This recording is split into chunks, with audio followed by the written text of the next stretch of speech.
Welcome to another episode of Angels, Positivity, and Love. Amazing guests the world over with incredible insights. They're here to share. They've usually had a very unique life path, some sort of transformation. It doesn't have to be as extreme as near-death experiences, although we've had quite a few of those folks, all the way up to 5 near-death experiences, including a plane crash in that episode, to two people with 3 near-death experiences. They've decided to give service to others one way or the other. They could be psychotherapists, doctors, healers, New York Times best-selling authors, radio show hosts, and so on. A really wide assortment. We've had the youngest Delta Force operator ever admitted, now in his 50s. We've had a White House physician to the US president, a former Miss USA, another doctor who does global disaster relief, usually 7 different countries at once, tsunamis, earthquakes, hurricanes, you name it. She's in Grenada right now. With that, I'd like to welcome a very special guest coming to us from Colorado, Laurie Seymour. She's a show host, Wisdom Talk Radio, a #1 Amazon best-selling author. She's also all about your quantum connection, and we're talking in some ways the basics, but she helps you right the ship or feel more aligned with your higher self, your soul, who you are. She loves entrepreneurs and business people. She helps them really get into gear to maximize what they've got within. It's not about the intellect, as she'll tell you. It's not about the societal way. You may be the most successful person, 3 PhDs, but you knew something was off. She helps you kind of recalibrate to understand a greater picture. And that's what she's super at as a mentor, consultant, guide, and so on. Laurie, welcome to the show. Welcome to Angels, Positivity, and Love. Well, thank you, Michael. You know what? You told me at the beginning something about, yeah, details, details, schmeetails. And when you introduced me just right now you got my name right, but the first time you didn't. I was Oh, Julie Seymour for a moment, but now I'm Laurie Seymour. I'm back to who I am. oh, thank goodness. And I said it correctly, I hope, on the show. Well, the first time you didn't. Oh, so thank you for being here. And Laurie, where can we begin on this? You've had a long journey. By the way, I mess up. Anybody who watches this show knows I mess up every bit of terminology, and even people I've known for years, their names. It's just not my thing. Although it's my room for opportunity and expansion. That's what we're talking about today. You've been helping people for a long time, but for you, how did it all begin? And maybe before we get to that, can we share something personal, a moment of serendipity or synchronicity where the universe stepped in, and you've probably had a lot of these. What happened when, and what was it that left you jaw dropped, and still today you look upon it either fondly or you're very thankful for it? Oh my goodness. You know what? I've had so many of those. And as you asked that question, what surfaced in this moment was the moment that I met the person that became my teacher until she passed. And this was way back in 1987. And I was a psychotherapist, and I'd also been I was Reiki trained, I was a Reiki practitioner. So I was doing a number of different things. And I got something in the mail, that regular snail mail, that was such a strange description of this person coming to town. And I was like, well, I can't do that because I have clients. And of course, the clients both canceled. It was a Thursday night. I got my best friend to go with me by promising her we'd go off and have a cappuccino if this was just way too weird. And that moment really changed my life. Meeting her, everything that happened for me, it led me to leave being a psychotherapist, and it led me a couple of years later to have a child, which I had not been able to do. So many things, came out of that. Really, the whole direction of my life from that point onward. What was her name? Dawn. Okay, and can you describe some of the teachings you got from her, or the direction she took you? Oh my, well, yes, I can, because it's everything that I'm really about, and why I said those kind of synchronicities happen so often, because the bottom line, I think, of what she was teaching was about our own interconnection and receiving our own guidance. She never set herself up as a guru. She rarely probably even spoke of herself as a teacher. And yet she was, in the best sense of that word, a teacher. and not because she would tell us what to do, but because she taught us how to develop that interconnection. And her work was about bringing that through her physical body.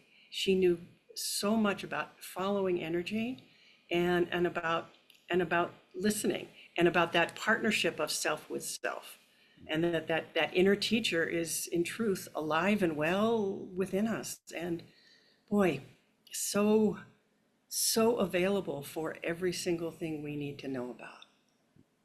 And to dive in just a touch more so people get a sense for the flavor, we've got a lot of different modalities coming onto the show or experiences, and also culturally, whether it's India or just Asia or other practices, Mexico, and so on. Can you describe for us just a little bit of the flavor? So, is it seeing energy, eyes open, eyes closed, third eye? Is it feeling it up and down your back? Is it connecting to the higher self, universal consciousness? How do you describe some of the details Okay. so people can put it into a certain Into, quadrant and relate? yeah, and they might not be able to. I mean, in a way, I'd love for them not to be able to put it into any box whatsoever. Her background and training, she had been initiated in the early days of being a Reiki master, and right out of the traditional lineage. So it was, in those early days, or earlier anyway. And yet where things really opened up for her was in Japan. But it was on a personal journey, and the it was the higher consciousness energy symbols that she received that allowed her to begin to work in the way that she began to work. And it's very much about the way in which receiving new energy systems would change her cell structure. They were changing her from the level of the cell on out. And then she was able to, in a sense, step that down, because that was actually a pretty difficult process, and it was a continual process. It was not a one and done kind of thing.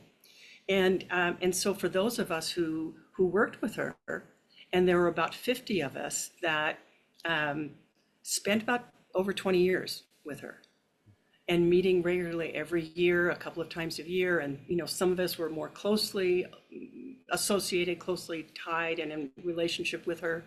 But the work was about receiving these new energy systems and being able to see how that changed our lives, see how we could live in alignment with that inner teacher, see how we were able to live in that flow, be able to receive the guidance that we needed to receive. But we were all sorts of different people, from business people to scientists to teachers to fashion people to government workers, coaches. And so for each of us in our own life, how was that? What happened? So we were doing literally our own inner research for those couple of decades. And is there any other flavor you want to share with that? Is it Yes. yeah, could you keep going then just a little bit if that's okay? Just Yes. because it's a Yes. big Okay. topic. Yeah. So at some point along the way, probably, well, it was in the late 90s, what emerged were these two actual forms, if you will, Tera touch and Tera meditation. And they both have at the heart of them the working with energy with these higher consciousness energy symbols. And they're all about transformation. They're all about opening up to those higher dimensions. And for example, while healing takes place, that's not the focus.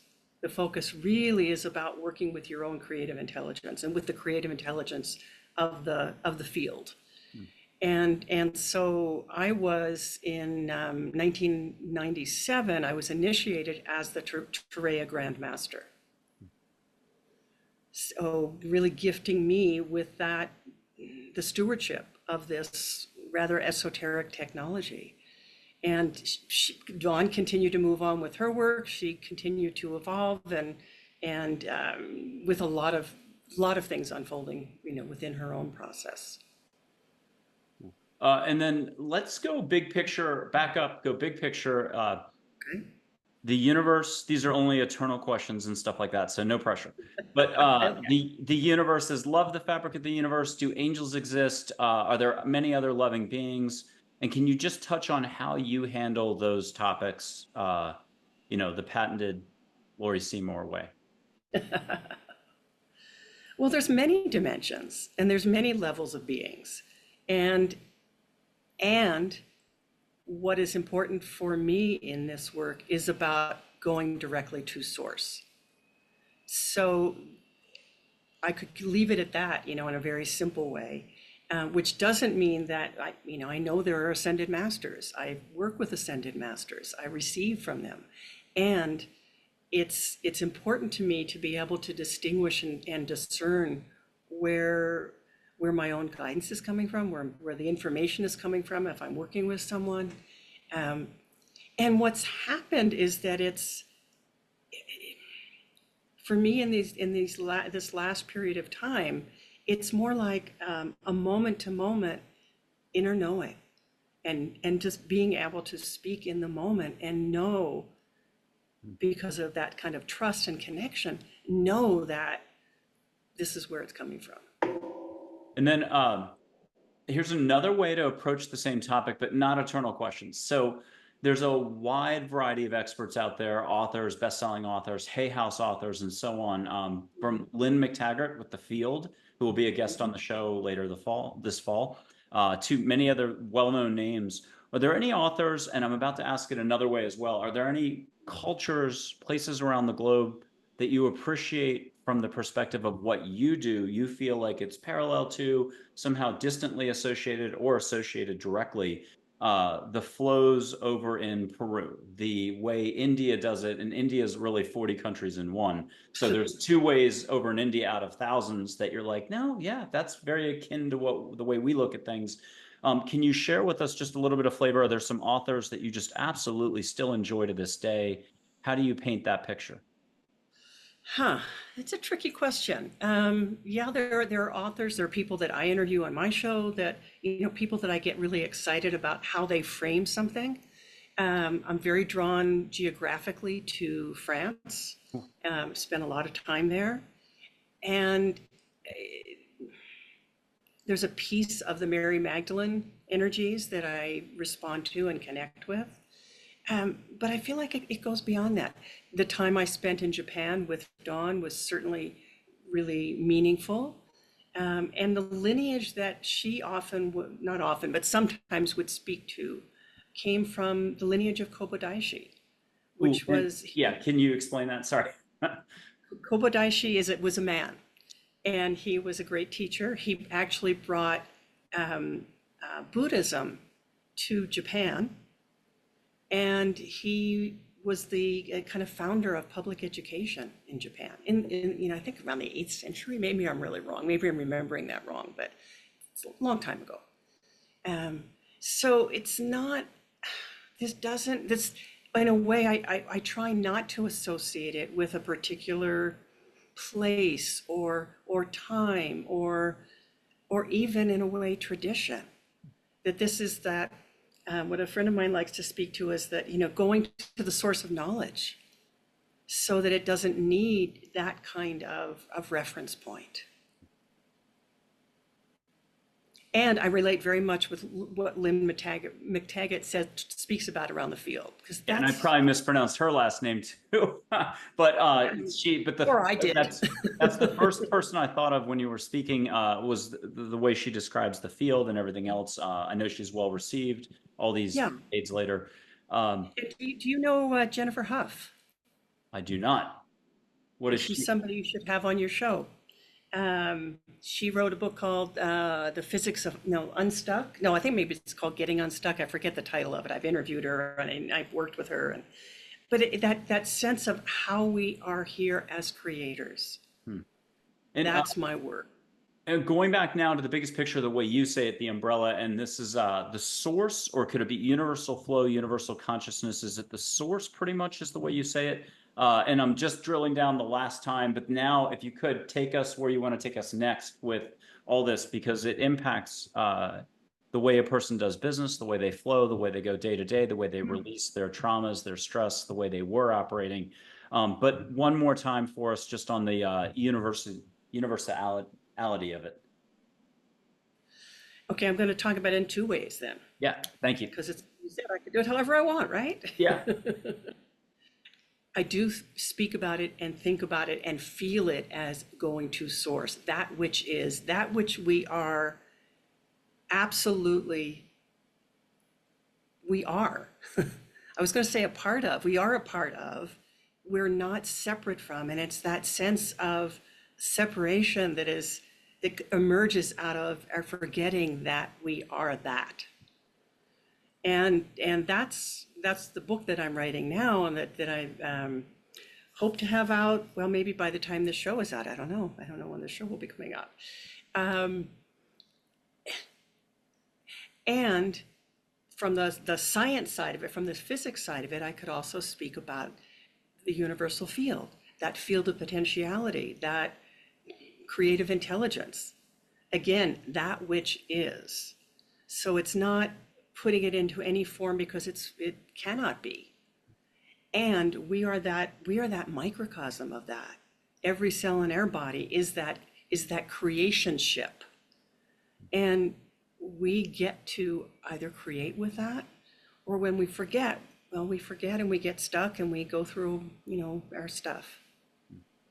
And I'm going to ask about compassion, kindness, gentleness next, but a quick pause because I did forget one aspect of the geography, the authors, scientists who talk the quantum field. Are there also scientists that you very much appreciate? You love the way they roll. I mean, Dr. Joe Dispenza is super popular, loves to do science first, doesn't put his cards on the table for how connected he is to the universe, and he handles it a certain way. Are there other scientists out there that you really do enjoy, you keep on top of?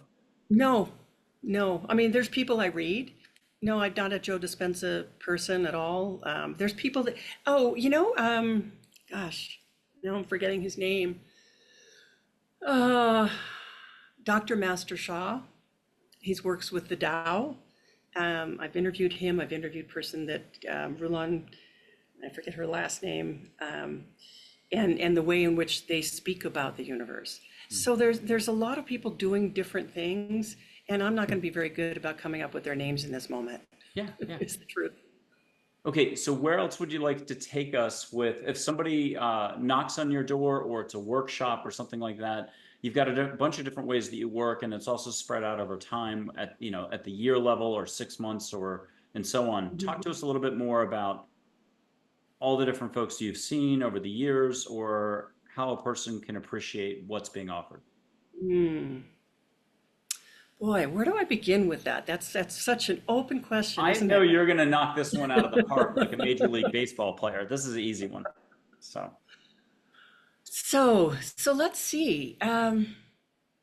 Often people come to me because they know there's more. They know there's more. They have that feeling of something that's just like over here, and yet that if they look straight at it, it disappears. Sometimes they come to me because they've been having all sorts of unexplained synchronistic kinds of experiences, and maybe they've been in corporate, maybe they've been that kind of left brain sort of analytical linear person, and this ain't it. This ain't that. And how do you make sense of that? And I think because in my own life, I was somebody that I grew up in that kind of split way. I always knew there was something, but I thought that everybody else had it, and I somehow got left out of it. But I knew it existed. And so I was always looking for that. I was always searching for that. And that's what took me first into being a psychotherapist, into the field of psychology as an undergraduate even, because I thought, oh, that would be a way that I could tap into that. And the beauty of that was that that feeling of, I know there's something, kept me looking. If I had been like everybody else, if I had just been accepted and not feeling like I was on the outside, I don't think I would have been able to get to this place in my own life. And my family was such that, well, my dad died when I was very, very young. And in his passing, he was the one that I knew love from. He was the one that I had that kind of that through line of feeling connected to love. And I mean in the biggest sense. And when he passed, that was gone. And so it's not like there was, I mean, that's a trauma in and of itself if we want to talk trauma, but it wasn't like there were these awful, awful things happening. But I didn't feel any place in my life where I could see myself reflected, where I could find myself reflected. And fast forward into why I do what I do is it really is about knowing that people have a big expression and that everybody does have some kind of expression. It doesn't mean they have to be, running the world or they're going to paint the next, brilliant canvas. But there's that unique aspect of their own expression. And those are the people that somehow find me because they're curious or they become curious or, as I said before, they know there's more. They just don't know how to tap into it. And in the way that I work, I mean, sometimes it is a way of turning towards what isn't working, but not for very long, because it really isn't, it's not about excavation. It's not about digging up the past, my work. It really is about, okay, what is emerging and how is that emerging? And I teach people how to get in touch with their own inner guidance system. Because once they have that, they know what the next step is. They can figure it out. They can find out. And it opens them up from that, my old way of wanting to figure everything out, and looking outside to turning that around and to landing inside and landing in one's own heart and not the emotional, but not to ignore that, but in that most connected place of who they are, that connected place so that they recognize they're not feeling separate anymore from presence, from source. They know that they're an expression of that. And yeah, we go through our day and we forget and we remember and we forget and we remember. My intention and what I have been able to do, I think, is to teach people how to remember,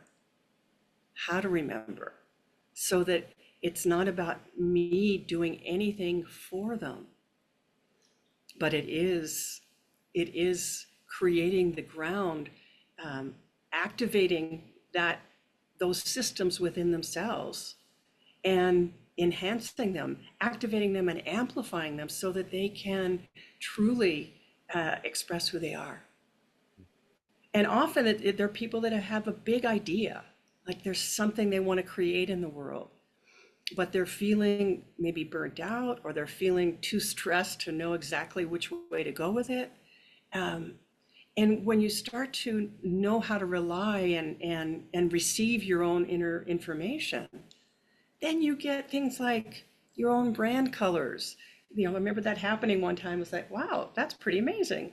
You know who to bring onto your team. You know how to work in a co-creative kind of framework. Ooh, So I'll pause there for a moment. when you said it that way, can I bring up Esther Hicks' Law of Attraction, Abraham Hicks? Just, do you mind, is it anything you've paid attention to, or 20 years Sure. ago you did? Do you enjoy her stuff? I do. That I was feel that like was a name we should have then mentioned. yeah. I feel like she's pretty spot on.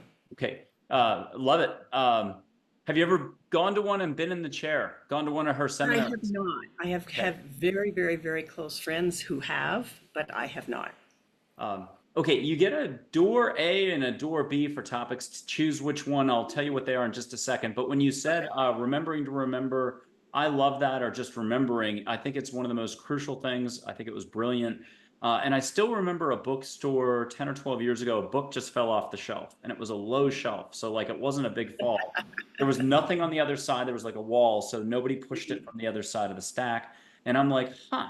And I'm kind of like looking around and I it's guess that's for me. yeah, a book of Tibetan dying by somebody else. But the preface, this will narrow it down. Everyone's written a book of Tibetan dying. if you're somebody in the Buddhist circles, there's a lot Oh, of them. do I need to do that? If you like Buddhism. But Songyal Rinpoche had written a little 1.5-page thing, and at the end of it, it said, "For 35 years, I've taught my students remember to remember." And I thought, wow, that's pretty. Here are your two doors. Mhm. Your talk show, Wisdom Talk Radio. What guest has stuck with you to this day that you keep flashing back to? They made an impression. Or back to the energy thing, and when they're feeling it, are they feeling it? Which way are they feeling it? Are they seeing it? Which way they're seeing it? Are Uh-huh. they seeing it with eyes closed, mind's eye? Do you describe it a different way? Think of Reiki. There's 26 to 50 something buckets or categories of Reiki folks. There's people who are like, I feel the energy. I know that's blue. I know that's green, but I've never seen energy. And they are wired that way. There's others who are like, no, no, no, I'm seeing the energy. And Mhm. I've always done it that way. And there's everything in between. And I swear Reiki is probably the best example, because the human contrast is what love is, what allows us all to appreciate the contrast. But boy, is there contrast in Reiki. So Yeah. which way do you describe it? If you can describe it. If you don't want to share it, that's okay. But for the way you And teach, let me see. Let me give yeah, it a crack. thank you. Um, what I'm thinking of is, as a way of framing it, is well, I can do both. So I do twice weekly Tera meditation live online sessions. Been doing them for almost 9 years.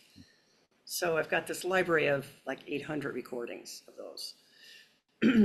And it's a very simple kind of thing. It's the easiest way for people, for example, to come in and work with me and get to start experiencing this.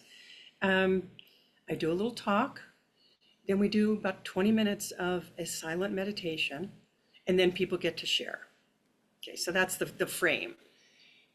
In the time of the meditation, so I'm working with everybody, whether they've shown up or not, as long as they're subscribed that month, whether they've shown up or not, I'm working with everybody's body, so to speak, with these higher consciousness energy symbols. This is all online. As people share after the fact, even within the same person, there are huge differences from each time to each time. Somebody may, within the same experience, speak about images that they saw, images that came to them. Then moving into new ideas, some thoughts. So then maybe somebody else will speak to, well, I thought I was just thinking about all these things and I wasn't really meditating. But then I realized when you hit the gong at the end, how deep I was and how much and now that I'm having to speak about it, I realized how much happened. And there was a big transformation that happened. Somebody else who consistently will speak to, well, I just felt bliss. And she kind of complains about that she should have all these seeing of things and, seeing of colors and whatever. But the reality is her life is so chaotic. There's so much going on in her outer life. For her to be able to drop in and receive this deep, deep, deep peace, this deep relaxation is huge. So she's been able to create it in incredible ways because she has learned how to be able to drop in those ways. Other people see lots and lots of color and they can track when I'm doing what. So it doesn't matter because we are each unique. And what I'm noticing is that because my journey doesn't end, I'm still evolving. I'm still opening up to new and new and new and new and new levels, higher, whether we call them higher or whatever, I'll just say new. That same is true in the sessions. That same is true in these meditation sessions, because as something new, there's a new energy that's coming through me. It's going to strike them in a new way. And they're going to move into something new within them, within themselves, and it's going to show up differently. So it may be a remembering moment, like, oh, and what a relief that is. What a joyful relief that is. Or it may be really a download of their next course. And the same is true in the Trea Touch, which is a hands-on way of working with the energy. Can't do that online. or I don't do that online.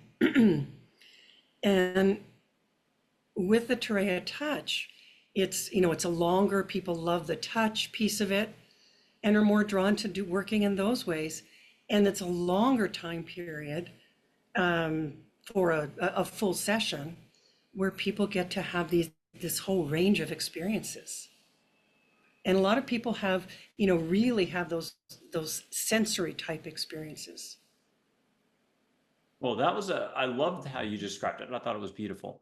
Oh, So you're literally helping people, whether it's take out the time and space factor too. If they didn't show up, they're still getting it, and I love that. mhm. But they're getting a loving embrace of source, consciousness, light, love, unconditional love. And is there another word you'd like to use? Just something else in there? Yeah, well, I love all the words you just used. Unconditional love is probably the base of it all. Not probably, it is. Yep. Um, Another word that I find that I use often, two words. Well, joy, Hmm. which is to me, joy and love are intimately connected. But the other one is about receiving, allowing oneself to receive. I I speak about Tarea meditation often as an active form of meditation. And by that, I don't mean you're going out walking or you're doing jumping jacks or you are sitting quietly.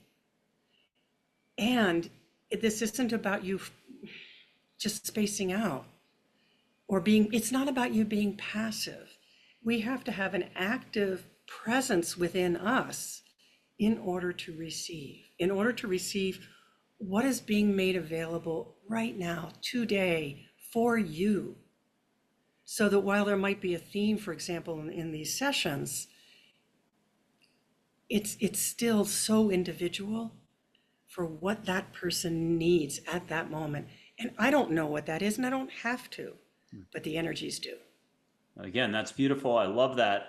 And it's so open. And we'll do a little bit of Tibetan Buddhism, if I got this right, Chogyam Trungpa style. Opening openness, and you're turning on your allowing. It's active allowing, active receiving. If we wanted to try to pin the tail on the donkey a little. Tell us You about love that, don't you? tell us about the Teraya name, if I said it Hooray. correctly. Teraya. How did that come up? Is it named after a consciousness being? Is it a more based on Earth? Where'd the word come from? Great question. Okay. Dawn brought it through. Okay. It was like, what, it came, into like, okay, we're formalizing what, this way of working. Oh, this is what it needs to be called. There is a word, Turaya, that references the fourth state of being. And, people, and in a way, there's a lot of similarity, but this was the word that she was given. It's not a being, it's certainly not a being, because her work is all about working with source. And it's referencing that's in between state, if you will, between wakefulness and sleep, when you probably know this, when you're feeling kind of suspended and everything is, I could say everything is perfect, but it's not about that. It's everything simply is. There's no judgment, and you're just there. And that place of being the witness is really a profound place of transformation. Ooh, weird that you just said it that way, because I'm on a run today. I'm a runner for 42 years, and the phrase that came in, Siddha Katrapa, I got the name, I hope correctly, but Mm, there's a phrase in a little paragraph. If I can find it, I'll try to read the whole 20 words. okay. But everything that you see is yet unborn. And I think the next sentence was, innocence is the way to realize non-duality. For here the virtues of vice and whatever the opposite is are one. So I'll find that quote in a second and read that. Okay, if you could hold a retreat geographically anywhere in the world, an institute's come in, they've funded you with $2 million, they've got you 2,000 people. You might have to spread it out in a smaller group. Oh, yeah, because I do intimate retreats, Yeah, but okay. so it's going to be 10 people for a whole year, and they've got you the best, everything's paid for. What geography? You can't do it in the US, so this is going to be geographically based. What would you be excited about? Is it Japan, India? Is it somewhere in the East Asia? Nope, nope, nope. It's in France. Oh, right. Okay, so where in France though? Okay, so in April of this year, I just did a retreat in Spain outside Ooh, of Barcelona. go straight to that. Tell us about that. Tell us about the one that might be coming up in France then. And then there's two coming up next year in May in Spain again. But we're looking for a different place, and maybe this, funder can create it. We need more space. We need more bedrooms. Turned out everybody wanted their own private room, and we maxed out on the place. And it was called the Mornus Retreat. So then the second one will likely be in the southwest of France, Oh, so in a lovely little spot called Alet-les-Bains. okay, and is that near? I've forgotten. It starts with an A. There's a little non-country between France and Spain. Is it close to the Pyrenees, or is it in the It's flatland? relatively close to the Okay. Pyrenees, so it's about 2 hours south of Toulouse. Awesome. Yeah. But there's some Wow. other places that I've been looking at too. I mean, there are other places that are calling to me, and the truth is that I love your question because I am being called to bring this out in a bigger way into the world.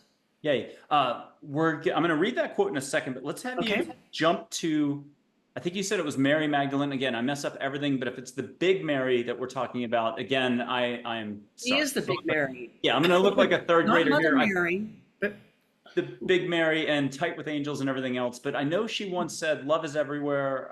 Open your eyes to find love. And I just love that phrase. Talk to us mm, about her for a second, how she's been an influence or she still is, or how you either feel her, flow her, but you've got to use your words to describe that. What's the connection about?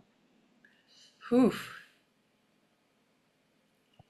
Boy, what I'm being with as I'm wanting to answer your question is how is almost like, where do I start? And it was not really about her, at least in the way that it is now.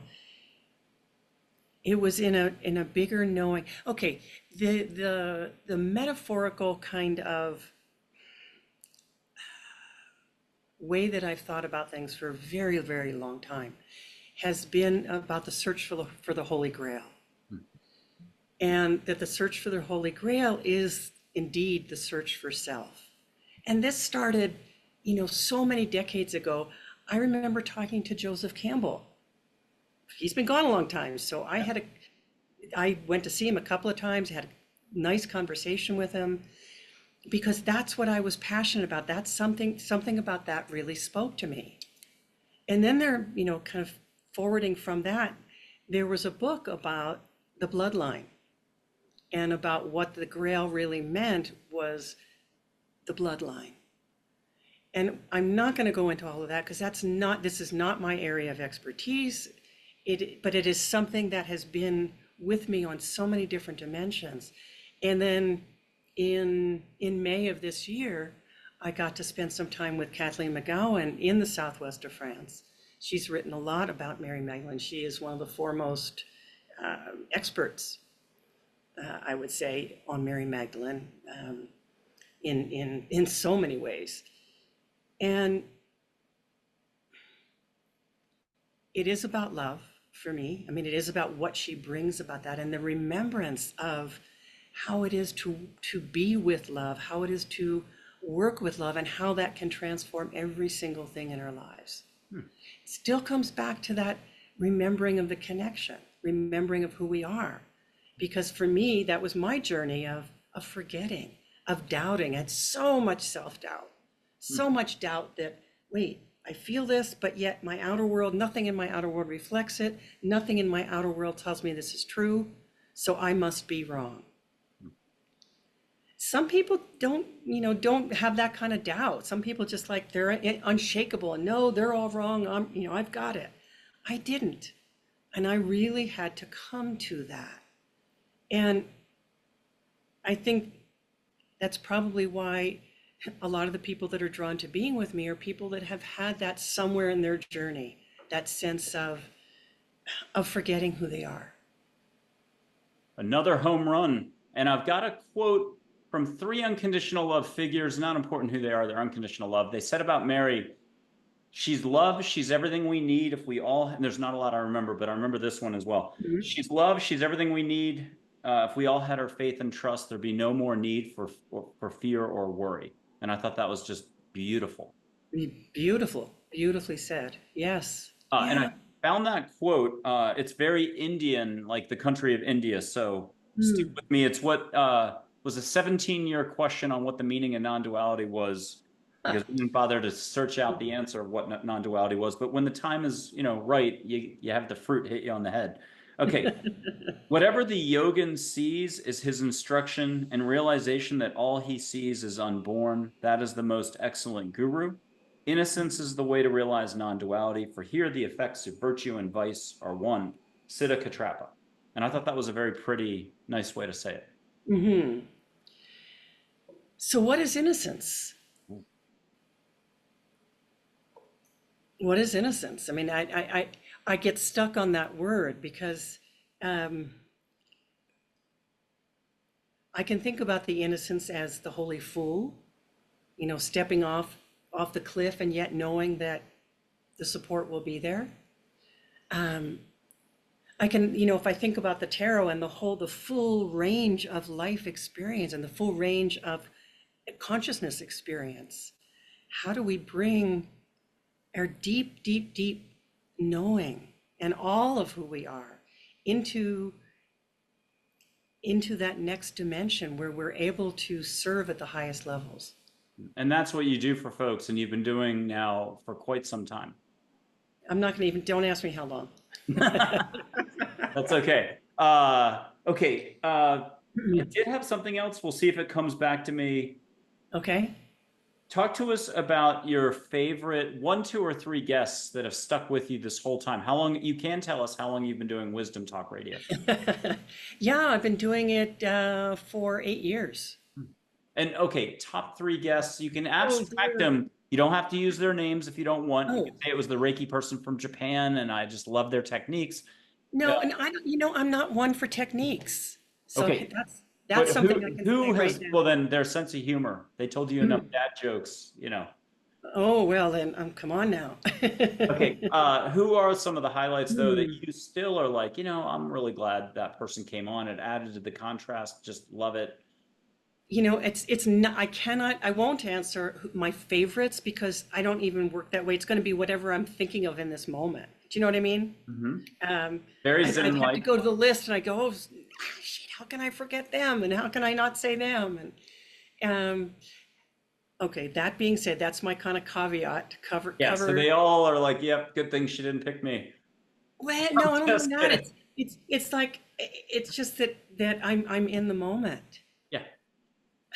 So I could say, oh, the last person, but that's not true. Um, Who's left you laughing and sparkly for a whole week after the show? oh, not necessarily laughing and sparkling, however, with such a deep appreciation of her wisdom, and that she's the person I can't think of her last name. Oh, It's okay. Rulon. She's Chinese. Works closely with Dr. and Master Shah. Um, and she was brilliant. She's a physicist. She's a PhD physicist. She's just brilliant. And the way that she thinks about life, the way that she's able to speak about life and about science and life was really profound. I loved her. I loved how she spoke about things. Um, and yeah, and I felt like we had similar journeys in terms of, working with a real master and how that moved us in our own life. Because that's a big thing to step into one's own mastery, one's own mastership. Maybe that's why I have a problem with the word innocence. It's like it's the both and, like how to be a master and be innocent at the same time. So you asked for couples. Oh, I'll have to say, because I want to bring her back on, a dear, dear friend of mine, Gail Larson, who teaches transformational speaking.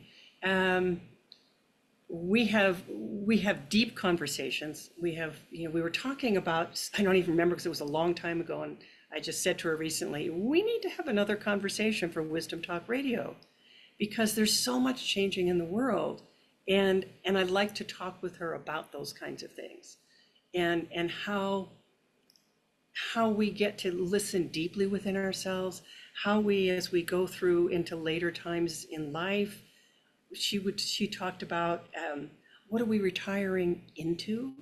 Like, it's sort of the same question of what are we moving into? But people so much focus on what are they retiring from?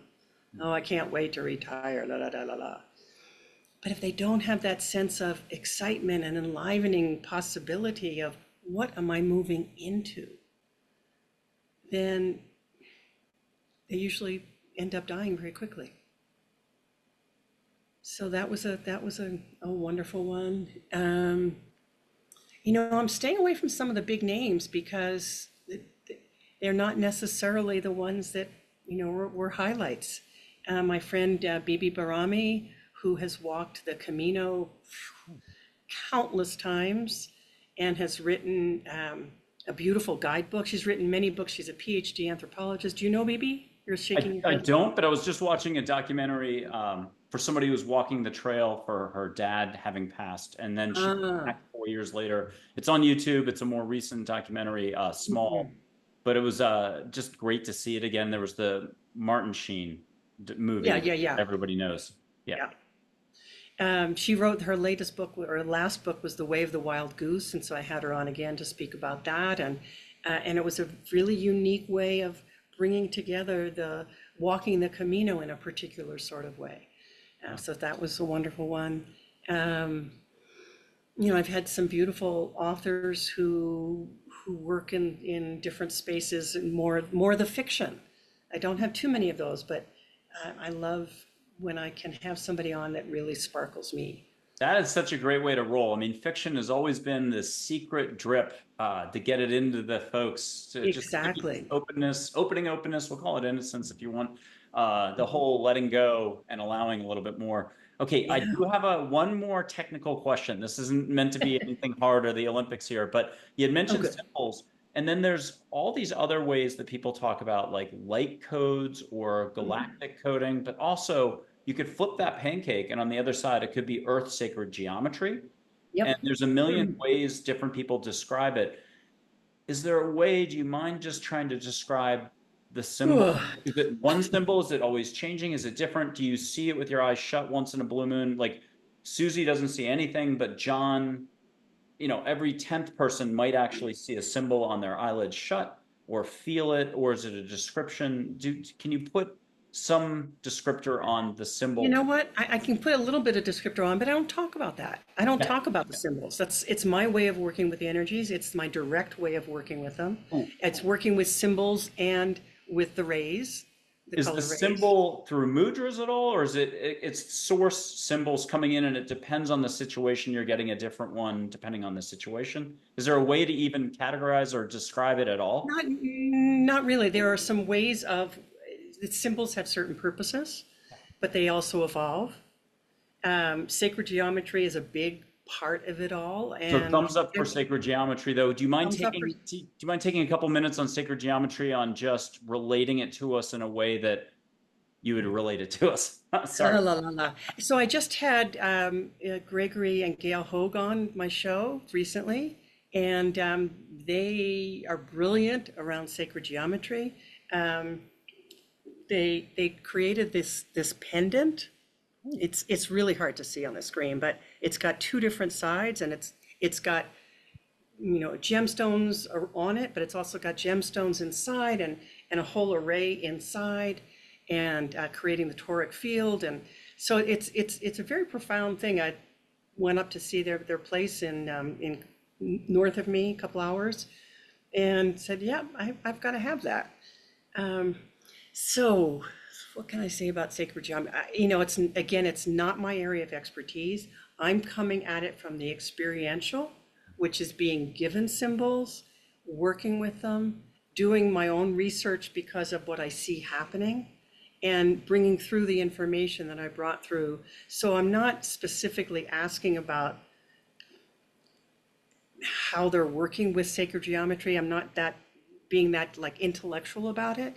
And yet it is sacred geometry because sacred geometry is speaking with the ways in which the energy fields work in the world, the way in which the ley lines are set up, and the way in which new energy systems come onto the planet um, through the cosmos, if you will. But there is radiation that comes onto the planet that, and I don't mean that to scare anybody, but that has to do with sacred geometry, with how it aligns with the codes.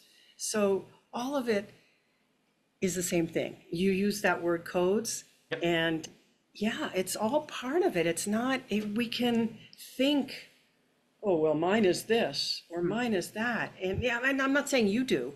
It's how it's uniquely coming through us. I have a question for you on Colorado versus France. Can you describe it in a whimsical, artistic way? If they're both outdoor parties, how is France different than Colorado? Just Oh in my a goodness. whimsical, fun I love way. the I question. mean, do you just start jumping up and down when you first like land and or when you first have driven from the airport and get to the area? Are you Mhm. like, yeah, Steve Martining, like big time? No, that's not my way. I'm more internal. but but But you it's feel it like, and do at oh, least a little like, yeah, what happens for me yeah. truly is I start hearing the language and I speak the language and but I hear it and it's like my body goes, there's this kind of rush and excitement and yes, there's such a, like my whole body is saying yes. And then there's those places where I go, oh, I can't understand what they're saying. But um, but really it's like I'm longing to be able to be in a place where I can speak French more regularly, more frequently, where the energy is such that it's a frequency that feels like it aligns with who I am, that Colorado doesn't always feel that way. And different places do.